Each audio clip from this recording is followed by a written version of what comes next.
Hi friends, எல்லாருக்கும் Christmas தின நல்வாழ்த்துக்கள். இன்றைக்கி கிறிஸ்மஸ் ஸ்பெஷலாக வந்து பார்த்தீங்கன்னா பிரியாணி, கத்திரிக்காய், boiled egg, fish fry, biryani எல்லாமே பண்ண போகிறேன். அதனால் வந்து எல்லாமே ரெடி ஆகிட்டுருக்கு. ஒரு கடாயில் நல்லெண்ணெய் சேர்த்துட்டு கடுகு, சீரகம், மிளகு எல்லாமே வடித்ததுக்கப்புறமா வெங்காயம், தக்காளி, இஞ்சி பூண்டு பேஸ்ட்டு, கருவேப்பிலை எல்லாமே நல்லா சேர்த்து வதங்கினதுக்கப்புறமா கத்திரிக்காயும் சேர்த்து நல்லா வந்து வதக்கிக்க. அதுக்கப்புறம் குழம்பு மிளகாய் தூள் சேர்த்து தண்ணி சேர்த்து நல்லா வந்து கொதிக்க விட்டுட்டு கத்திரிக்காய் நல்லா வெந்ததுக்கப்புறம் புளி தண்ணி சேர்த்துங்க. புளி கொஞ்சம் தூக்கலாக சேர்த்தா தான் நல்லாயிருக்கும் இதுக்கு.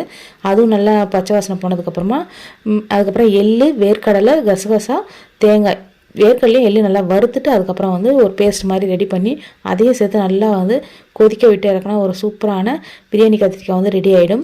அப்புறம் வந்து பார்த்திங்கன்னா ஊர்லேருந்து அண்ணா பசங்க, அண்ணி எல்லாமே வந்துட்டாங்க.